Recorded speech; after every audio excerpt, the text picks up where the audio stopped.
Silakan klik tombol subscribe dan aktifkan notifikasi pada tombol lonceng supaya tidak tertinggal video seputar misteri dan pembahasan menarik lainnya, dan klik tombol like juga jika sahabat menyukai video ini.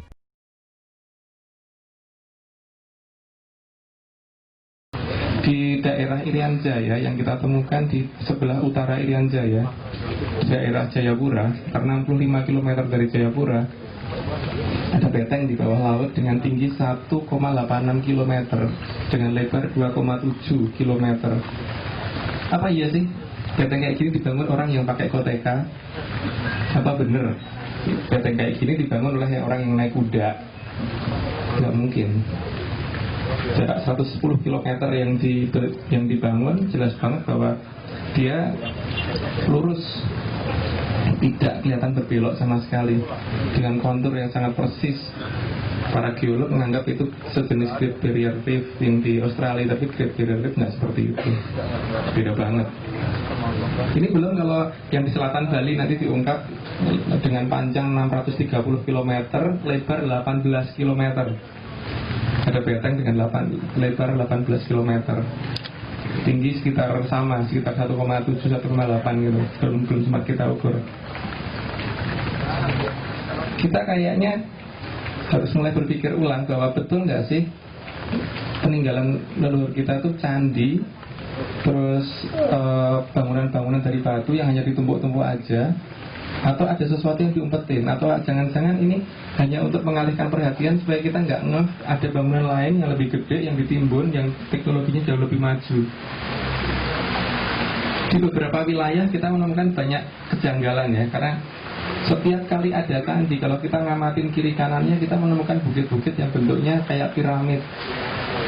Orang geologi misalnya langsung ngomong itu intrusi dari dari dasar laut dan sebagainya, karena rata-rata bukit tersebut berkabur. Tapi kalau kita perhatikan, bukitnya kabur, bawahnya tanah vulkanik, dan kalau kita bor di bawah bukitnya selalu menunjukkan tanah vulkanik, atasnya batu kapur. Jadi kayak cuma ditumpuk di atasnya aja. Dan kapurnya sendiri juga tidak merata, jadi hanya di satu tempat begitu. Kelihatan banget ada sesuatu yang diumpetin di daerah-daerah seperti itu. Dan kita beruntung ternyata daerah seperti itu ada sangat-sangat banyak di negeri ini. Belum kalau kemudian kita mulai berpikir ulang bahwa apa betul kalau misalkan kita bangunan yang minimal tingginya 300 meter itu dibangun dengan orang-orang yang primitif, kan kayaknya akan sangat aneh sekali. Berarti mesti ada sesuatu sistem teknologi pendukung. Seperti misalkan tadi, kalau kita mulai berpikir bahwa keberadaan kereta api dan keberadaan pabrik gula tadi sangat aneh, berarti kalau ada pabrik gula ada mesinnya, dan mesinnya itu mesti dari besi, dan mesti ada pengolahan di awalnya. Ini diumpetin di mana? Dan seperti apa sih cara ngumpetinnya, itu kan harus kita cari lagi. Karena beberapa bendungan yang kita sengaja kita rusak sedikit, yang walaupun kita perbaiki lagi, seperti di daerah Pemalang, kita sengaja datang malam-malam karena ada satu bendungan yang katanya buatan Belanda di tengah sawah, jadi jauh dari penduduk. Malam-malam kita datengin, semennya kita rusak, dalamnya ternyata botol numpuk, jadi bukan botol yang disemen seperti bangunan-bangunan Belanda.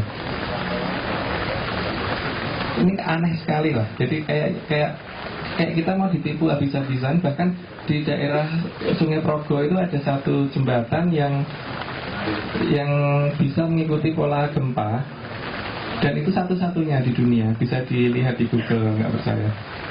Saya tuh sudah dari kecil itu tidak percaya dengan sejarah negeri ini, yang saya pikir sungguh sangat rendah sekali. Dari mulai kecil saya sering bertanya ke orang tua, Pak, kalau misalkan Belanda itu mendaratnya di Batavia, kenapa sih kereta api dibuatnya di Madiun? Kenapa dirakitnya di Madiun? Jadi tidak ada sistem perakitan kereta api di Sunda Kelapa, tempat mendaratnya orang Belanda. Karena sangat aneh kalau misalkan Belanda membawa kereta api dalam kondisi knockdown, kemudian dirakit di sini, harus dibawa berat-berat naik kereta kuda, diseret-seret sampai Madiun baru dirakit di sana. Bapak saya diem waktu itu. Begitu juga guru-guru sejarah nggak ada yang bisa jawab. Mereka hanya ngomong mungkin mendaratnya di Madiun, tapi Madiun kan sungainya dangkal, nggak mungkin bisa dipakai untuk kapal-kapal besar.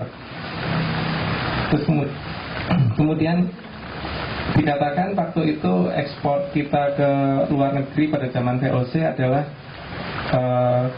gula. Coba sekarang perhatikan, di sekitar Jakarta ini tanahnya harusnya cocok untuk nanam tebu. Tapi kenapa sih tidak ada pabrik gula di daerah dekat Jakarta, Cianjur dan sekitarnya?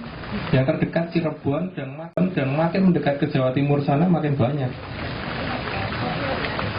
Aneh sekali kan, kalau misalkan sekarang kita kemudian berpikir ulang, apa iya Belanda ini membuat pabrik gula di sini, di mana untuk mengekspornya itu harus jauh-jauh, harus mengambil jauh-jauh dari Madiun, dikapalkan, dibawa ke Batavia dulu, baru dikapalkan ke luar negeri. Aneh, tidak logis. Kemudian coba bayangkan aja, sekarang kalau misalkan sekian kali Lebaran ini menambal jalan Pantura saja, pemerintah itu nggak beres-beres. Masa iya Dendes hanya dalam waktu 1 tahun bisa membuat jalan melingkar dari Anyer Panarukan itu mengelilingi Pulau Jawa? Masuk akal nggak sih? Kita kayak ditipu mentah-mentah di sini. Kita kayak bener-bener dibohongin bahwa leluhur kita dikatakan goblok lah, dikatakan ini. Tapi ini ada beberapa bukti yang sebenarnya kalau kita mikir sedikit aja itu kayaknya enggak deh, ini bukan luar, tapi ini leluhur kita yang punya. Dari beberapa hal seperti itu kemudian kita mulai berpikir, bener nggak sih para sejarawan kita itu menginterpretasikan beberapa teori sejarah, ternyata kan mereka hanya mengambil data yang diterjemahkan oleh orang-orang Belanda. Oke, kalau misalkan prasasti tulisan mungkin kita tidak bisa membaca, ya nggak apa-apa. Tapi kalau misalkan gambar-gambar yang ada di dalam satu relief itu kan kelihatan jelas. Nah, di sini bisa dilihat sekarang kalau misalkan saudara-saudara semua mendatangi ke candi-candi kita, dari Candi Penataran, Borobudur, Prambanan, ceritanya pasti nggak akan jauh-jauh dari Ramayana, Mahabharata, Karmawibangga, Sudomolo dan sebagainya. Tapi apa benar cerita itu ada di sana sih? Nggak ada. Bisa dilihat sendiri kok. Nggak ada cerita-cerita itu. Mas justru kalau mencari gambarnya patung Liberty di Borobudur ada itu di lantai 2. Terus kalau misalkan nyari gambar orang Aztec, Inka dan sebagainya di Borobudur ada, di Penataran ada, di Prambanan ada. Apa gambaran itu? Bahkan gambaran tentang leluhur kita menaklukkan benua Amerika ada juga di daerah-daerah itu. Saya mulai tidak percaya dengan sejarah yang tertulis di sejarah nasional, maka kemudian saya berusaha mencari data yang ada di candi-candi kita. Nah, untuk kemudian pertama kali saya mencoba mendatangi candi yang ada di Jawa Timur. Ternyata ada cerita cukup unik tentang penaklukan benua Amerika di 10.000 tahun yang lalu. Ini saya dapat di Candi Penataran, gambarnya sebagai berikut. Di sini kelihatan ada satu kereta yang berhasil dikuasai oleh nenek moyang kita, yang berpakaian seperti wayang, kemudian memanah ke arah belakang. Yang kanan yang ke atas, yang di atas kereta yang mana ke arah belakang. Sedangkan yang mengendarai kuda ternyata seperti orang Indian, atau mungkin kita bisa ngomong itu kayak orang Dayak. Terusnya di belakang kereta tersebut ada cerita pertempuran dari leluhur kita dengan orang-orang yang berpakaian seperti India. Terus berikutnya di sini juga terlihat pasukan garis belakang dari orang-orang Indian tadi yang sedang bergerak maju ke depan. Terusnya, di sini kelihatan garis belakang mereka terburu-buru maju ke depan. Terus, di sebelum terus lagi-lagi. Nah, pada zaman itu diceritakan di daerah tersebut ada gajah, sedangkan ternyata di benua Amerika gajah sudah punah 10.000 tahun yang lalu. Terus setelah berhasil memenangkan pertempuran, leluhur kita berhasil menguasai wilayah yang ada pohon kaktusnya. Dan pohon kaktus jenis ini ternyata hanya ada di benua Amerika. Sebagai ukuran tahunnya adalah gajahnya, karena gajah di Amerika menurut penelitian para ahli sudah punah di 10.000 tahun yang lalu. Terus saya mengambil gambar dari internet sebelah kiri, pohon kaktus yang ada di Amerika bisa dicocokkan dengan yang ada di reliefnya Candi Penataran. Jelas sekali terlihat bahwa ini sangat mirip. Kemudian kalau dikatakan di Amerika tidak ada gajah, di daerah Honduras itu ternyata di daerah Copan Honduras itu ada relief gajah yang bentuknya hampir seperti yang ada di Candi Penataran. Jadi tidak seperti matador atau mamut, justru seperti gajah biasa. Terus di sini saya mengambil perbandingan relief yang ada di Candi Sukoh dan di Tulum, Meksiko. Saya mendapatkan gambar yang agak mirip. Yang di Tulum, Meksiko, kalau kita lihat celananya dengan yang di Candi Sukoh itu persis. Kalau kita lihat bentuk senjatanya, terutama cara memegang senjatanya, bisa dibayangkan sangat mirip. Hanya yang senjata yang di Candi Sukoh bentuknya mungkin hampir mendekati kayak arit, yang di Tulum tidak. Tapi saya pikir kalau bisa membuat yang seperti yang di Candi Sukoh ini, senjata yang seperti itu, pasti membuat senjata yang seperti itu Meksiko pasti juga bisa.